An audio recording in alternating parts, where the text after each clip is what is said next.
જીવનમાં આપવું એ બહુ જ મોટી વાત છે, જરૂરી વાત છે, આવશ્યક છે. કારણ કે એમાં બંને પાસા રહેલા છે. આત્મસંતોષનો પાસું પણ રહેલું છે અને લાભાર્થીને લાભ થાય છે એ પણ મોટું પાસું રહેલું છે. ભગવાને આપણને આપ્યું, સામાન્ય મિડલ ક્લાસ એવરેજ વ્યક્તિ કરતાં વધારે આપ્યું અહીંયા બેઠેલા બધાને, હા કે ના?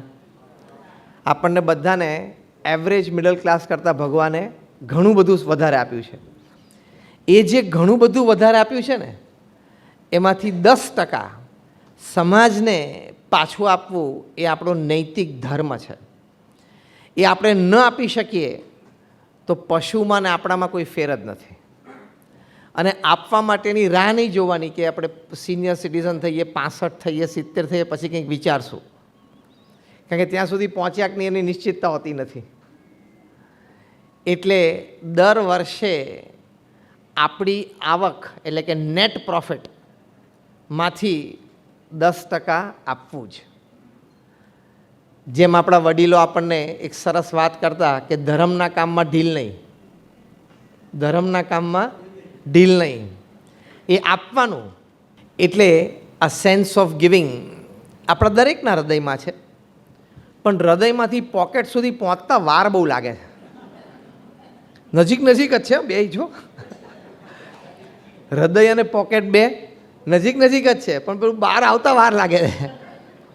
અને પછી હાથ પાછો આમ પોકેટમાં પહોંચવો, એમાં તો આ હાથ છે ને 500 કિલોનો થઈ જાય છે.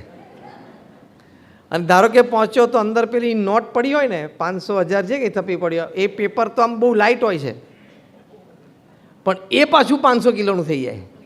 એની જ નોટ રેસ્ટોરન્ટમાં કે મૂવીમાં કે મોલમાં કાઢવાની હોય ને તો લાઇટ થઈ જાય.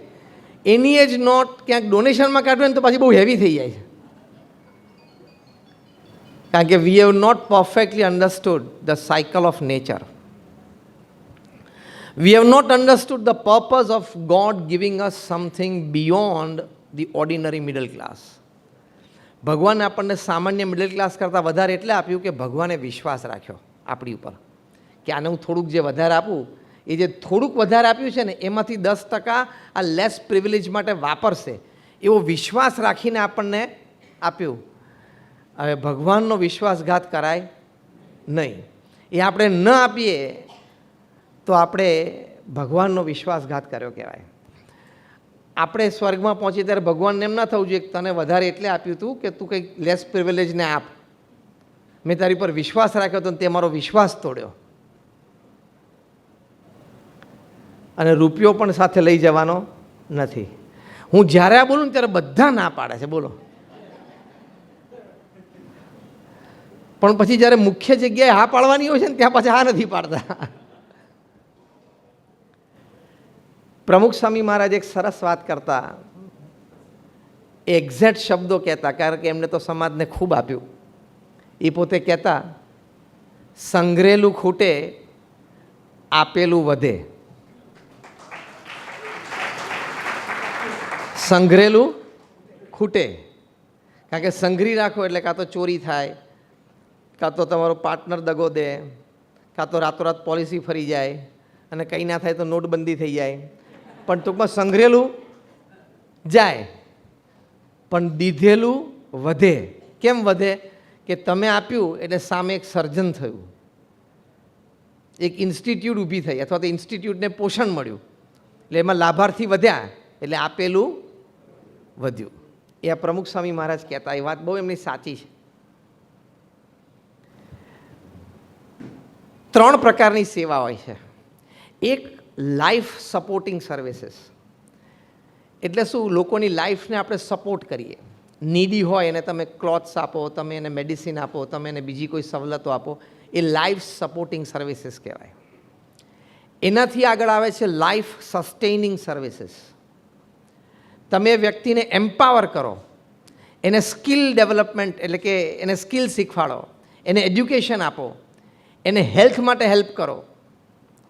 તો when you are empowering somebody to stand on their on feet by helping them, that help is called life sustaining services. કારણ કે એમાં લાઈફ સસ્ટેન થાય છે.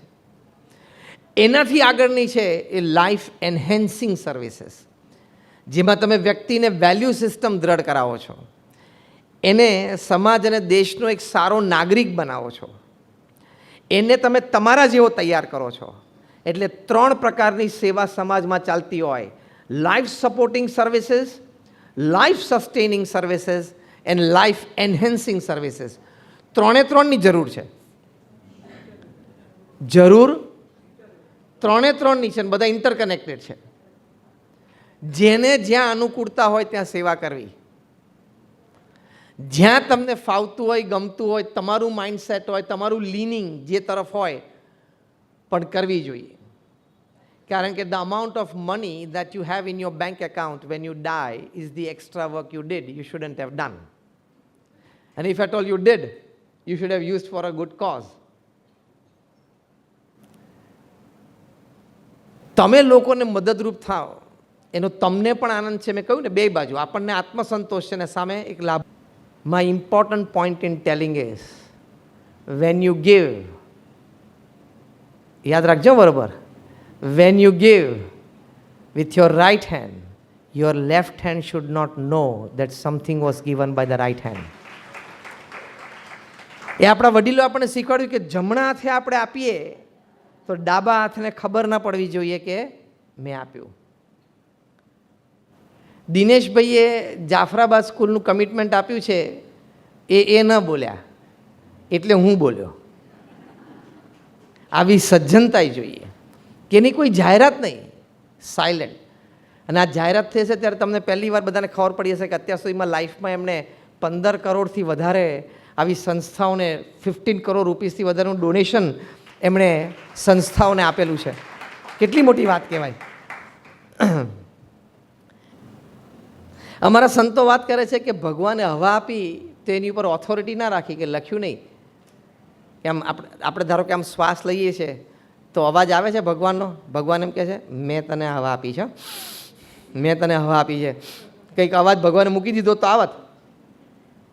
પણ આપણે કોઈ એક જગ્યાએ પંખો ડોનેટ કરીએ ને 3 પાંખ ઉપર નામ લખાવે.